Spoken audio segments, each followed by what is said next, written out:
Welcome to the Honest Dog Breeder Podcast with me, your host, Julie Swan, where each week we dive in to discuss all things dog breeding so you can build a breeding business you love, producing dogs that fulfill their owners' dreams.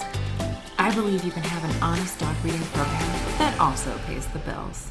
So throw those pods in your ears while you're cleaning kennels. I'd love to join you. Today we have Tori Mistik. She is an influencer, educator, podcaster, and founder of the award-winning dog mom lifestyle brand, Wear Rag Repeat. Her mission is to help women live their best life with dogs as pet parents and petpreneurs. Tori's expertise has been featured in BuzzFeed, Good Morning America, and the Wall Street Journal. She lives with her two chocolate labs, Lucy and Bert, in a 100-year-old Pittsburgh house with a hot pink door. Welcome, Tori. Thank you so much for being here. Hey, Julie. I'm always happy to talk with you. I enjoy it. It was a pleasure to be on your podcast. Yes, thank you. You've been on twice now. So I love it. So thank you. And tell us what you do and how you got into it.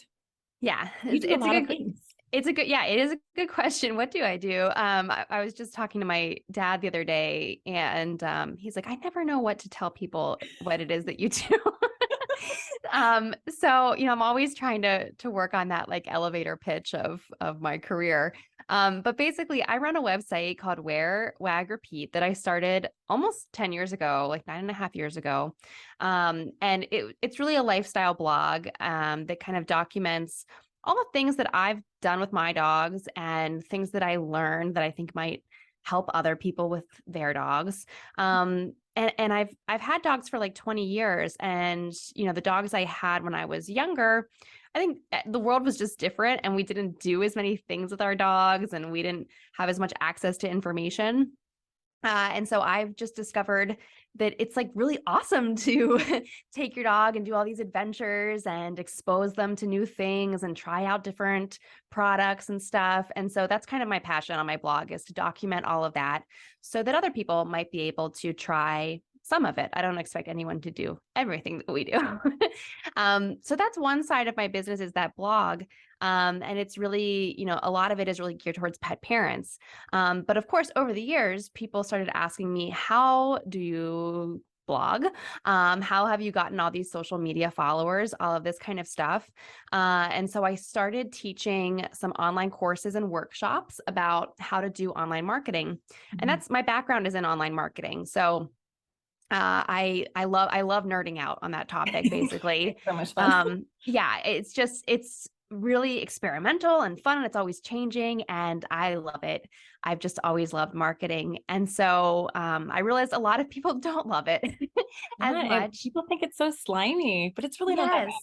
People think it's slimy or scary or overwhelming. And so I like to be able to break it down and teach people about it in a way that makes sense for them. And so since most of the people who were following me and asking me how I do what I do are all pet people, it made sense that my online courses and my online education is all for petpreneurs.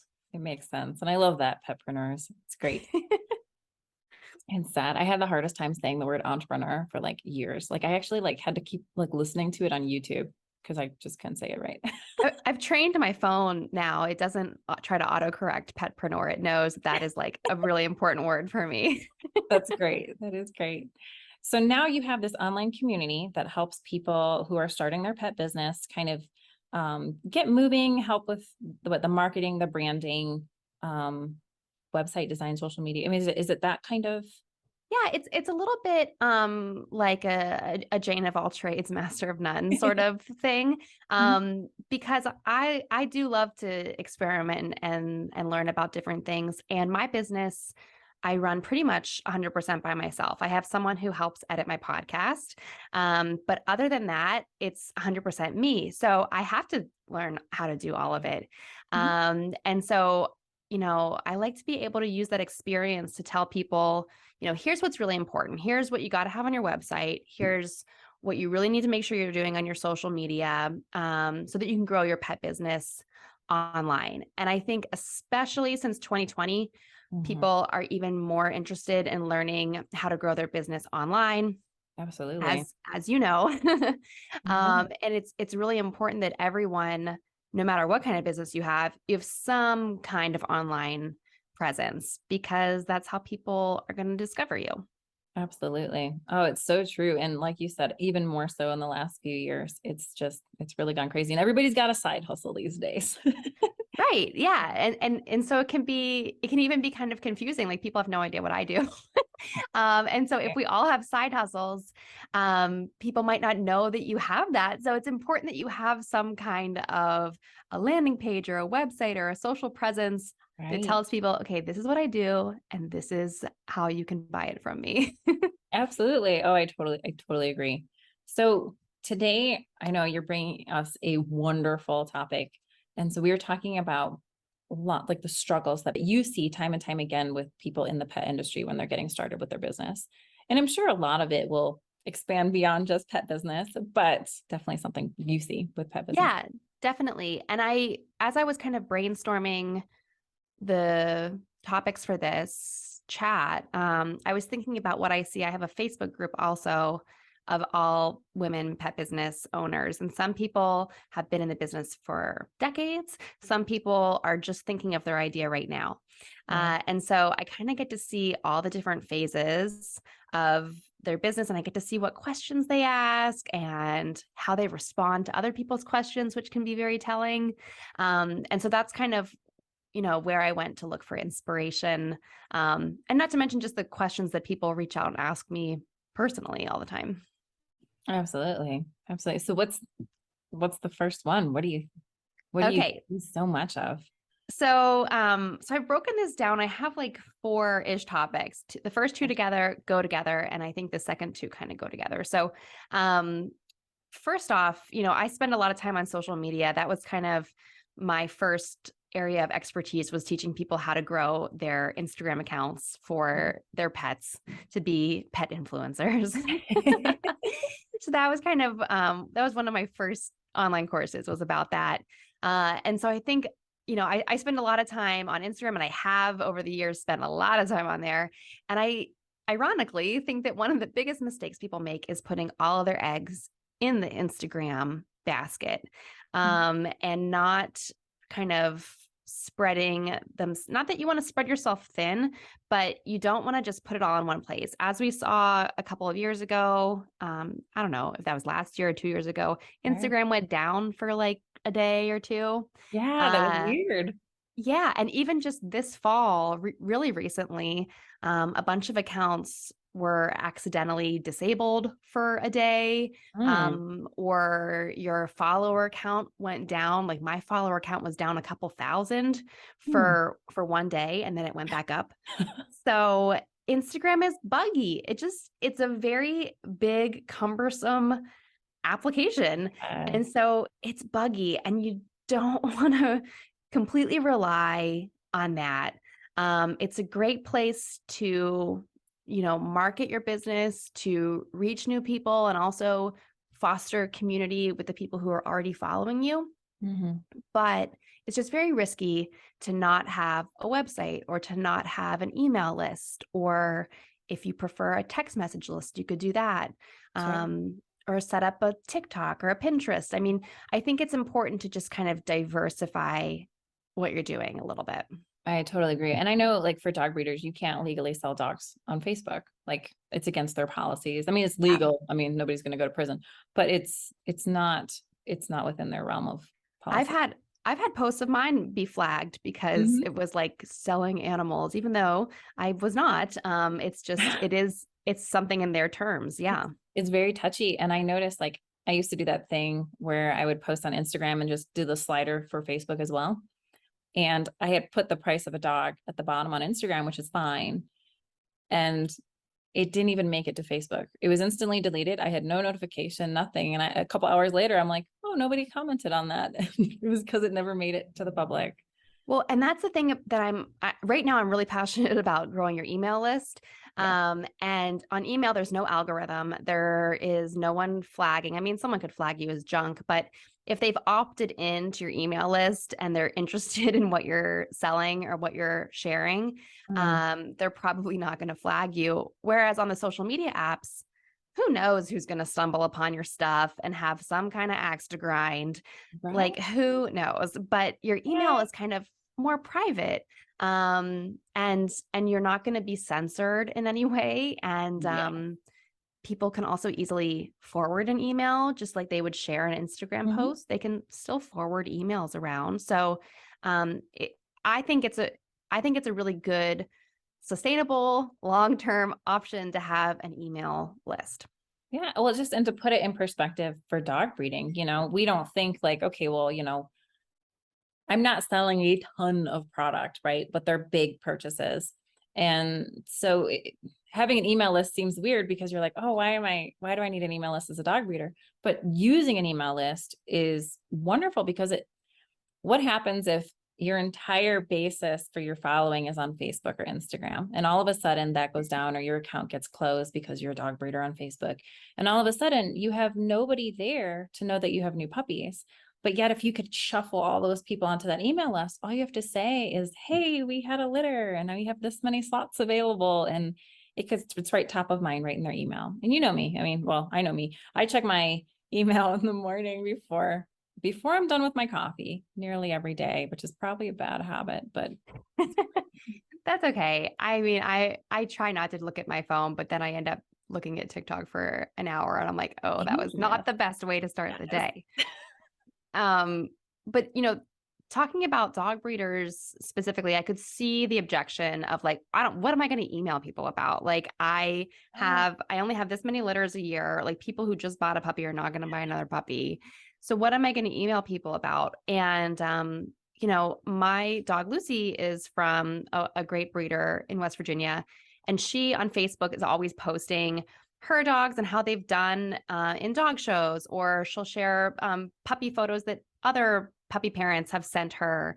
So Mhm. like those are all things you could still email, be like, hey, this dog, plays this, blah, blah, blah. Here's some Yeah. great pictures that we got.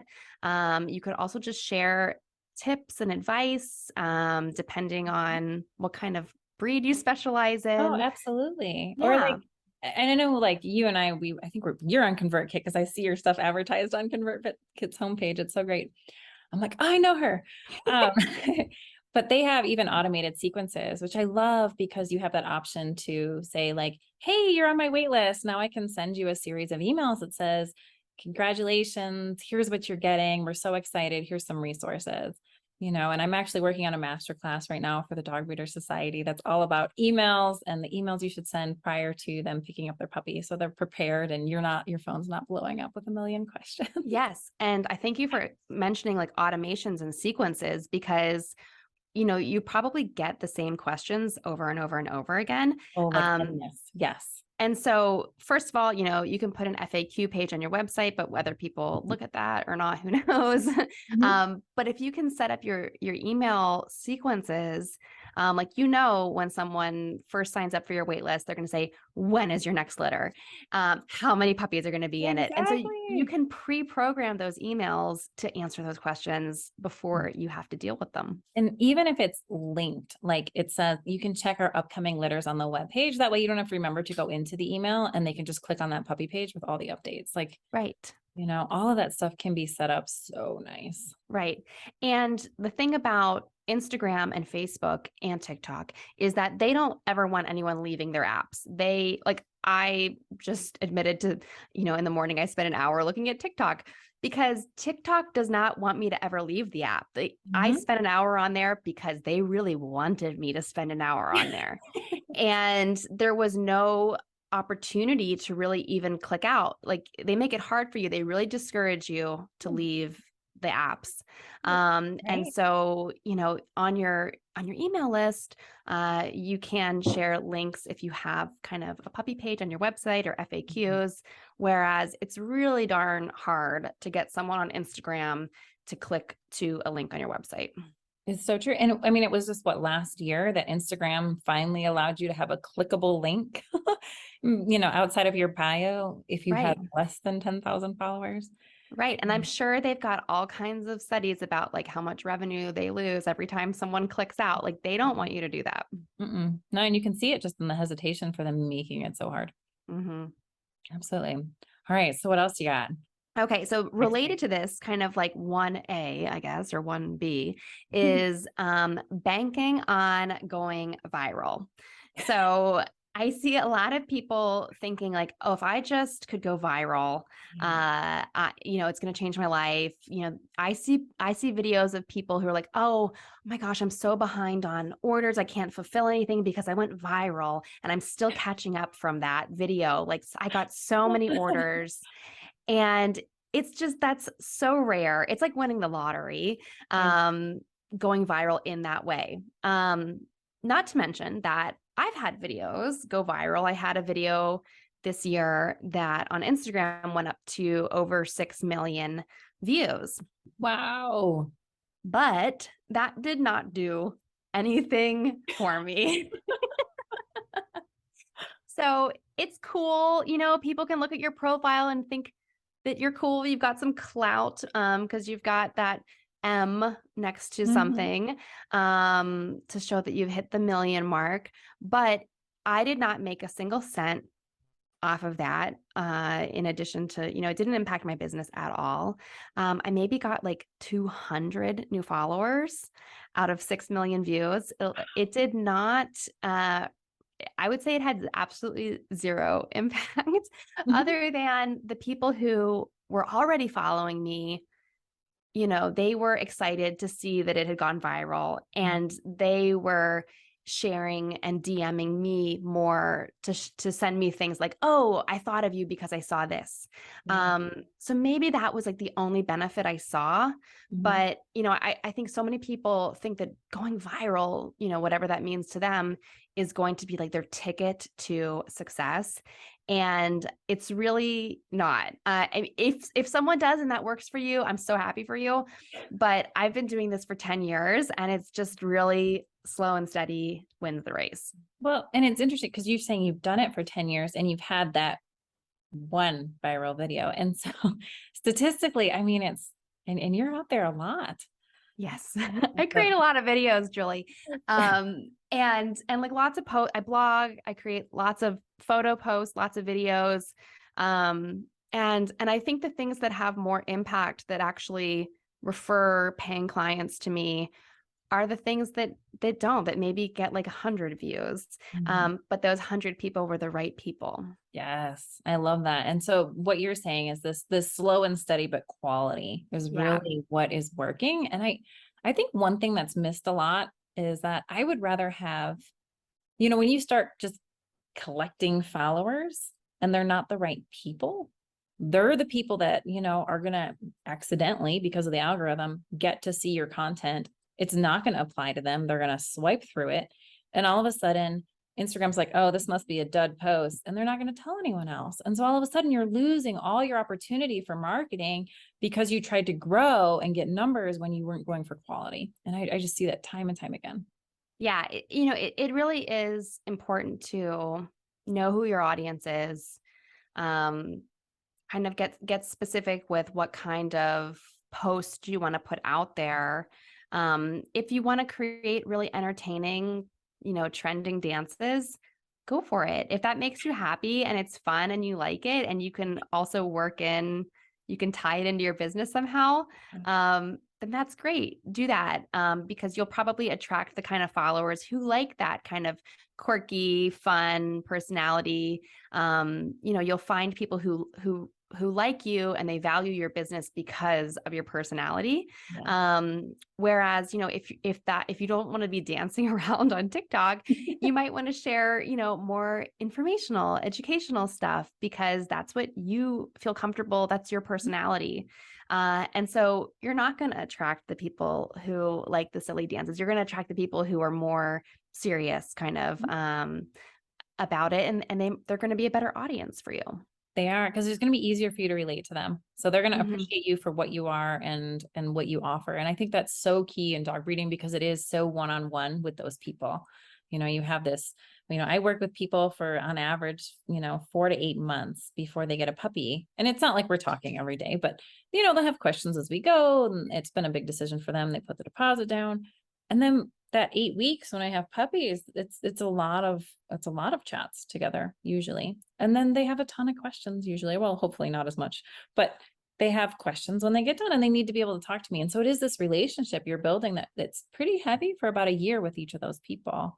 Right. And so if you're going viral and or if you're like banking your whole business off of like, I'm gonna go viral one day, you could never have that kind of relationship and Right. those kind of conversations with 6 million people. No, and you wouldn't be able to give them the quality.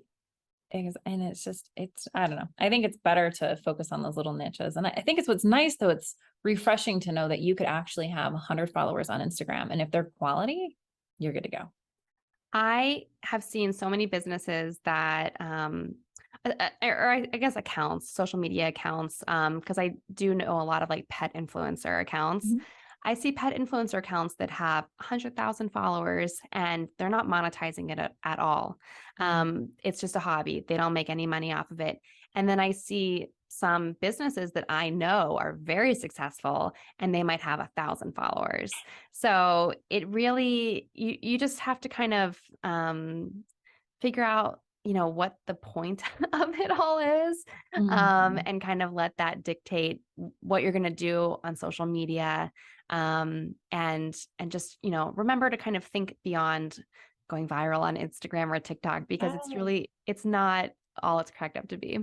I totally agree. I totally agree. I even say with dog breeding to post on your Instagram things that are absolutely obnoxious about your dogs.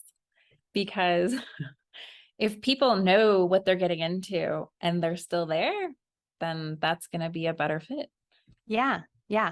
That's so funny you say that, because my other dog, Bert, I rescued him when he was 6 or 7, and he's also a chocolate lab. And he was just like a wild man. And he was getting into so many things. And when I rescued him, he'd been in the shelter for over a year, Oh, and nobody wanted poor Bert. hmm. He has epilepsy too. So he luckily, in the 4 years I've had him, he's only had 2 seizures. But a lot of people don't want to deal with that medication, and he's a big senior dog with special needs, and that's kind of like the trifecta of things that nobody wants. Right. So so I brought him home, and he hadn't lived in a home for over a year, maybe more, because he was found as a stray. So he got into so many things in my house. It was like unbelievable. He was jumping all 4 feet up on the kitchen counter and just like hanging out there and opening drawers. I was like, I've never in my life had a dog do these things. And I was posting about all of it. And um, if you're not laughing, you're crying, I guess. Yes. Mentality. So I was posting about all of it, but not to like brag or make light of it, but just to show people that it's not always going to be perfect. And just because he's doing these things, I'm not returning him. I'm not giving up on him. Like, we're Mhm. going to work through it and figure it out. And kind of to give other people hope that they could also figure it out. Yeah. Well, he had to Yeah. create a ton of content for your blog, right? Actually, the jumping all the way up on the kitchen counter got him on Good Morning America. Oh no, how did that happen? Yeah, there was a producer reached out to me. They were doing a story on separation anxiety. And so I was like, yeah, I have some footage for that. Because it was when I went out the kitchen door, he would jump up on the counter so he could see like where I had gone. And he would just hang out there until I came home. Wow. Aw. But he's better now. He's much more relaxed now. But yeah, you're right. Like, post the things that people are like, oh my God, like, oh, I don't know if I can handle that, because they're gonna have to. Mm-hmm.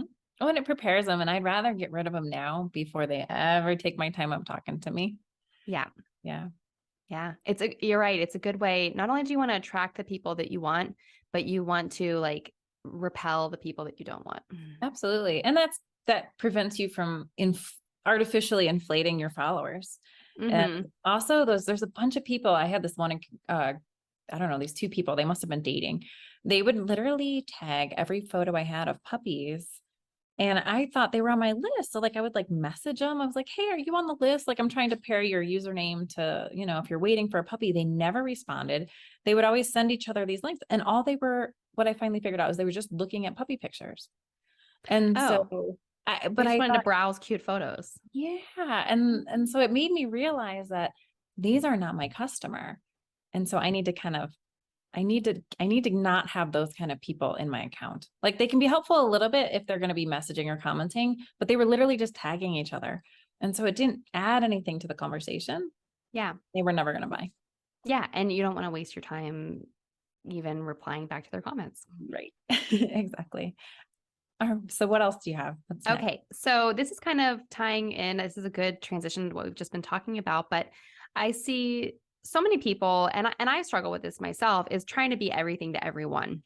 Yes. And especially as a new pet business owner, I think it can be really tempting to say, well, okay, I'm gonna breed dogs. And then, yeah, of course, yeah, I could do board and trains. Sure, I could do group classes. Oh, you need treats? Oh, well, I could probably stock treats. I could sell treats. Maybe I'll just make those treats and I'll sell them myself. Maybe I'll do that, and it can really get out of hand really easily. Yeah. Yeah, because it's just like it's a snowball. And we are all so passionate about our dogs Yeah. and our businesses. But you're going to run yourself ragged, and people are also going to be confused about what it is that you do. This is very, very true. I remember some of the best advice I ever heard was if you're like, when you specialize in something, then like if people know me as Julie who breeds GSPs, then when somebody says GSPs, they're going to think of me. But if they don't know what I do and I breed dogs and I do this and I do this and I do this, then all of a sudden I'm not special anymore. They won't think of me when that populates. Yeah, You yeah, miss out on totally. opportunities. Mhm. Yeah, it's you want to be. I remember there was someone who had a podcast that I met a long, long time ago, or maybe this was her blog. I can't remember, but it was called The Go-To Gal. And it's like you want to be the go-to gal for this specific thing. So when people think GSP, they think of you. If someone thinks, how do I like grow my pet business online? Hopefully they think Yeah. of me. Yes, exactly. Yeah. And I don't, there's a lot of things that I don't do. Like I can't design someone's website, but I have a whole list of people who specialize in all kinds of things. So I could say, here's the person who will build your website. And it's just nice. It's nice to be thought of. But I'm not going to go out and learn web design Right. just because Right. someone asked me if I can do it. Yeah. And which is interesting that you're saying that too, because in the beginning you were saying you pretty much run this yourself. Yeah. So how do you balance that and draw the line between, I mean, are you hiring out? Is that, or do you just do it for you and you don't teach it? Yeah. So that's a good question. So for me, like I said, I have one person who helps me like on a continuous basis Mhm. editing my podcast. When I first started, I was editing the podcast myself and doing 100% of it. But it's like It's a lot. hard. Editing the audio is just something I was always procrastinating. Yeah. And it just made sense for me to outsource that. Yeah. Now, I have experimented with outsourcing other different things Mhm. and with mixed results. So sometimes I'll hire someone thinking that they are going to, do all these updates to my website and make it really SEO friendly. Mhm. But meanwhile, they will go in and they might make it look really good, but then the functionality of it, they didn't do anything. Okay. And I'm like, well, I could have probably just learned that myself and done it myself. Yeah. So I've had very, different mixed results with hiring people. And I think what I've learned is that you really do have to pick people who really like lean into this is my specialty, this is my niche. Mhm. So my podcast guy, like that is his thing. He does an excellent job at it. I almost never have to email him because of a problem. Like it Mhm. is so smooth. Yeah. Whereas, hiring someone to do web design, what I've learned is that web design is really different than like web development. Making something look nice is different than kind of the back end of it all. Right. Which is more the Uh, functionality of it. Yeah, exactly. And so, while she did a really great job of making it look good, I was kind of left disappointed in the overall experience because I didn't get this functionality aspect of it. Um, so I mean, my site looks great. It does. But then I still had to go figure out a whole bunch of the back end stuff. And I'm always trying to figure out the back end stuff Mhm. myself, but it's not my specialty. It takes me a lot longer. Mhm. But it's also just hard to find people who are transparent about their specialty and what they Yeah. do. While I'll say no to things, Mhm. I think a lot of other people are like, well, sure, I could try that. I could probably figure that out. And that's kind of, I think, a problem that I run into. It totally makes sense. I found that when I've hired help, even everything from like cleaning dog kennels, which was wonderful when I had that done once a week, and then to having some VAs. I've have a great VA right now, and then I had one that didn't work out as well before. And what it all came down to was me. I didn't have a clear enough cut process to hand over. Pressure washing, I could explain it. Start here. This is what we're doing. Yada yada. He did fantastic. The first VA, I didn't have my systems in place. So I didn't have a system to teach her. And so it became really hard. And I think it is helpful when you are starting your business to have your hand in everything because you know what goes into it, which makes it then easier to hire the right people. Hmm. Yeah, well, and let's just jump. I'll kind of throw in this fourth thing because it really ties all together. But I see a lot of people when you have a job somewhere, a 9 to 5, there's these built-in review periods. So maybe it's an annual review or a quarterly review. But when we go off and start our own businesses, there's no boss telling you to do that. And usually that's like not something you really want to do either. Right. So I have found that a couple years ago, I started doing a year-end review Mhm. where I would sit down for like a whole afternoon, and that was just like me time to go, and I would look through my whole calendar of the previous year. I usually do this in December, and I would look at everything that I did, like the events that I was a part of, blog posts that did well, social media stuff, giveaways, Yeah. anything and everything that I did, if I did a course or a promotion or whatever. And then I would cross reference it to like my actual revenue of my business.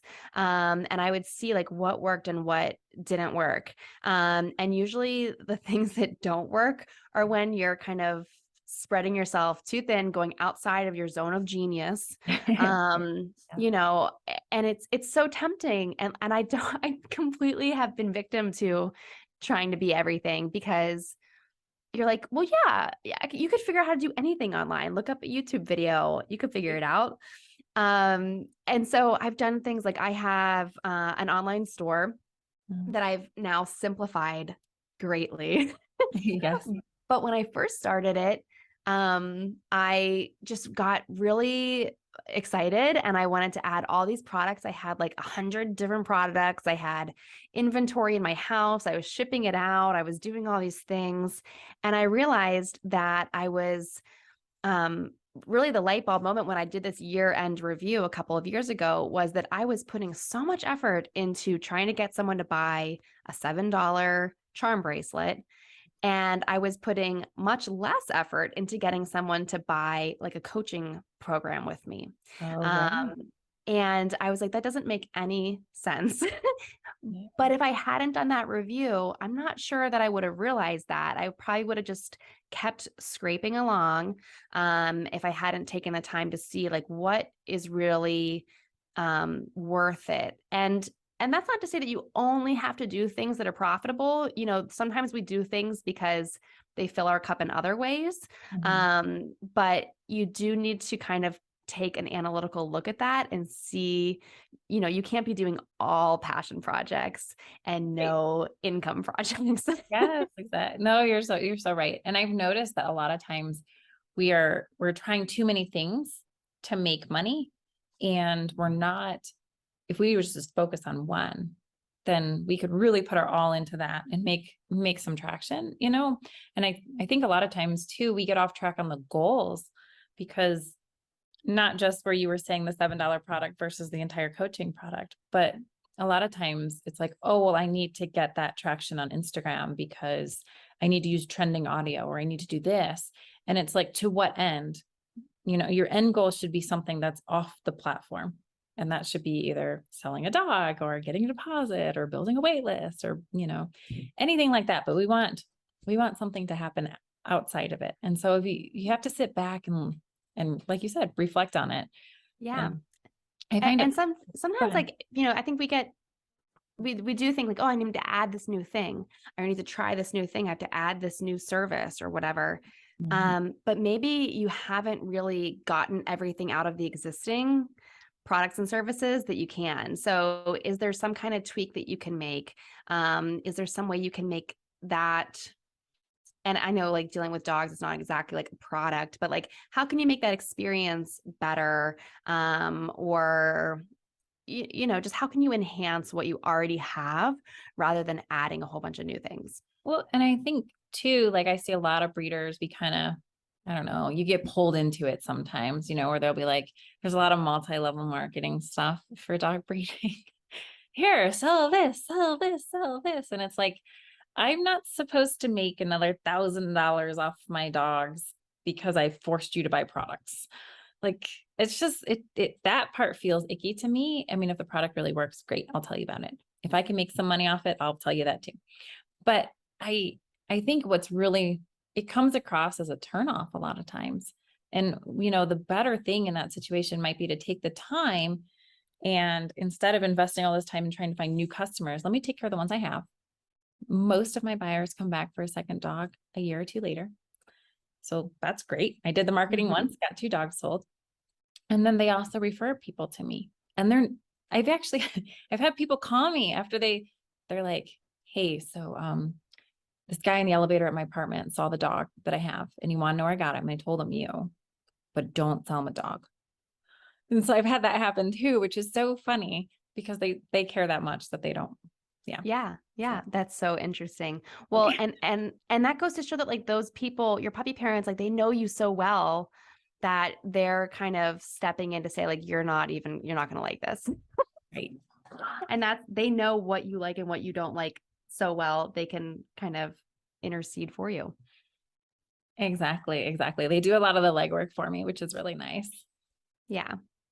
So I definitely recommend doing some kind of a review, whether you can do whatever time of year works for you. I like to do it in December. It just kind of makes sense for me to kind of look back at everything, and I'll even kind of map out a little idea of what I want to do for the next year. And having that kind of plan, not that I always stick to it, but having like some kind of roadmap, it helps you to say no to things that you're like, well, I know for a fact that thing did not work for me last year. So I'm going to immediately say no to it next year. Oh, absolutely. And I think it's so good to find like time sucks. Like there are so many times where I'm like what you were saying, why it takes so long to edit the podcast, or for me, I found video editing to be like a nightmare. So I do very minimal video editing. Like I'll have to hire somebody to do like fancy wishes across the screen when I'm having titles or something. I'm so bad at it.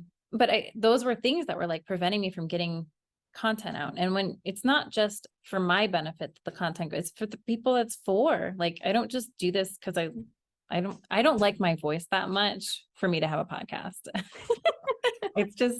It's for other people. It's not for me. And so yeah, exactly. So where you find that tension and that friction, that's always a good indicator of where to focus on. How can I maybe delegate that to someone and make it simpler, or maybe just change what I'm doing?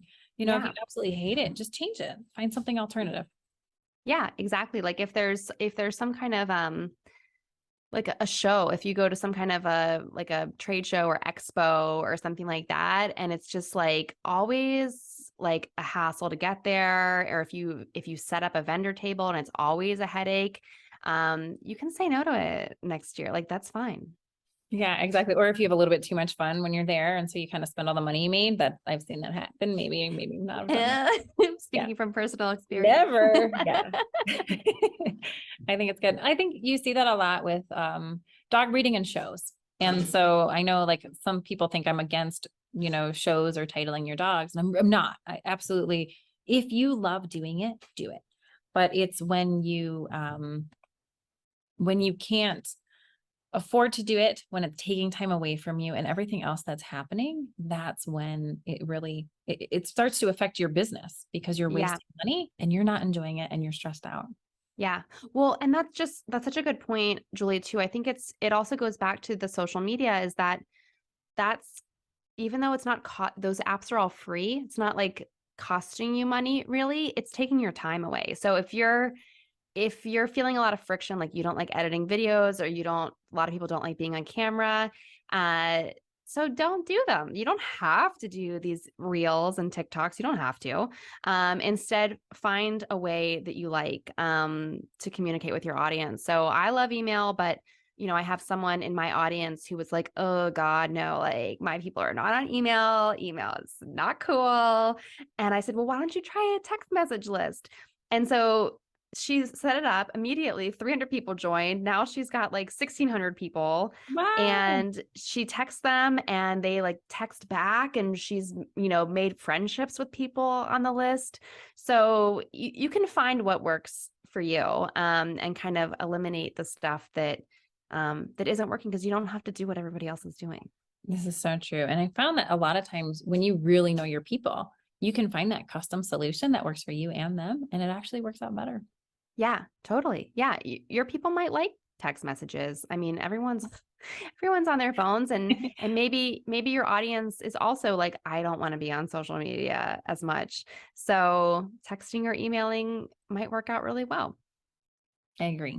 All right. So let's recap so far. So we had, do you want to go through the list? Yeah, sure. So number one, I recommend not putting all your eggs in one basket, specifically the Instagram basket, because it's just a little bit risky and it's not really helping you that much to just spend all your time and energy on Instagram. And then number two, I see a lot of people thinking that going viral is going to change their life. And I can tell you from my experience, it is not. So just like stay slow and steady. You want to be the tortoise in this race. Agreed. And then number three is trying to be everything to everyone, which obviously I struggle with. But maybe I'll take my own advice next year. And then number four, I see a lot of people skipping doing some kind of annual review. And I think that's a huge mistake. Yeah, I agree. Yeah. With missing that is just, yeah, you can save so much time and money and effort and everything by just focusing but you don't know where to focus. And I do think dog breeders as a whole, we're really prone to getting off track because everybody's telling us what our dogs should look like and they forget to be pairing that to where they go. Right. So we forget to deal with our customer. And we also rarely take vacations. And I'm trying to like change that a little bit in the dog breeding world. But because we don't take vacations, sometimes you need to step away from everything to really reflect on what's important and see where you're missing things. And if you don't take vacations, sometimes that doesn't happen. Yeah. Vacations, like just time to reflect is really important in general. And I talk to a lot of people who are like, well, there's no way I could take off a whole afternoon to do an annual review or something. And I'm like, well, right there is your first problem. Like if you cannot spare 2 or 3 hours, then you really need to do a review because you got some kind of problem. You're like, when people tell me that they can't find 15 minutes, I'm like, okay, let's start at a different problem. Yeah, exactly. Exactly. All right. Well, those are so good. And I will put together a cheat sheet for everybody so that we can have a look at those. And then what would you say are the 2 questions that you should ask in that annual review? Oh, yeah. So I would definitely look and see, I think it's important to fill your cup in 2 different ways, like things that you're passionate about and then things that make you money. So I think those are the 2 most important questions. When you're looking through your year, see what project or event or whatever it is that you did that you were like, that just brought me so much joy. I was so happy. That was like worth it to me, that one thing. So that might be, you might really love getting awards and titles and ribbons and stuff. So like, if that's what you really love, go to the shows, do that. But then you also want to ask yourself, okay, now what is the thing that actually has a high profit margin and that is making me enough income and enough revenue that's really worth it. Because you kind of got to have both. So that's what I would really look at if you're only looking at like 2 data points, really. That's how I would evaluate your year. So basically the things that are making you money, but the things that you enjoy, and where those Yeah. overlap, let's find that sweet spot. Yes. Yeah. If they overlap, then that would be excellent. I think with dog breeding, it happens a lot. So that's pretty great. All right. Well, thank you. And just my last question, if you could change anything in the dog world, dog culture, something that you see people have a misunderstanding of, what would it be? Yeah. I think that, you know, I luckily get to be a part of a community of people who are very supportive of each other and each other's businesses. However, there are certain little pockets of the pet industry where I see people being very insecure about where they are. And so they kind of treat other people with some hostility. And I've seen this, in particular, I think in some dog sports that we've been a part of, and some dog shows I've been to, people are like, well, this is my thing. I don't want these new people coming in. Like, this is our thing. But all of these interests and all these hobbies, they're going to disappear if younger people and not just younger, but just like people who are new to it don't get involved. They won't exist anymore. So I think that's something I wish was different, is that kind of the old guard of people who were into different kind of specialty dog things, that they were just more welcoming of new people getting involved, because there's really fun things to be a part of out there. But you're only going to go if the people there are friendly and supportive of you. Oh, that's so true. It's so true. And you see a lot in the dog breeding world with people not wanting to sell breeding dogs to other breeders who are getting started. And it's like they want you to have bred 10 years before you can buy a breeding dog. And you're like, well, okay, how's that supposed to happen? Yeah, exactly. We can always encourage and mentor new people, and then it's more fun for everyone. And those good old boy clubs turn into no boys clubs because nobody's there anymore. Yeah, unfortunately, with Bert, we did get into barn hunt, and we really like it, but I was really intimidated the first time I went, because it just seemed like this really cliquey group of people who already knew each other, and the rules were so complicated, and it was hard to learn anything. And now we really like it. We've gotten to know the people better, but I was like, you're gonna have to let us in. Like, this is a pretty niche, small sport. And if you don't let people do it, it's not going to exist. Oh, that's so true. And that is so much fun to watch. It's got to be one of my favorites. Yeah, we really love doing it. Bert just went up to the next level. So he's an old dog learning some new tricks. And I do think that they can. There's nothing that holds them back from learning. Finally. Thank you so much, Tori. This has been a pleasure. This is such great information. Yeah, thank you so much for having me. I know it's maybe like a little bit different, but I love talking about all this kind of marketing stuff. And if anyone has any questions about social media, always feel free to reach out, because I do just love talking about this kind of stuff. Absolutely. So where can they find you? Yeah, sure. So my website is wearwagrepeat.com, and that's WEAR, WAG Repeat. And when you go there, I have 2 main sections right on the homepage. One says Pet Parents, start here, and one says Pet Pros, start here. So you can kind of click on either of those as you wish, and it'll kind of give you a nice little introduction to my most popular posts for either one, and other information. Oh, that's so great. And I will definitely make sure all those links are in the show notes. Awesome. Thank you so much. Thank you.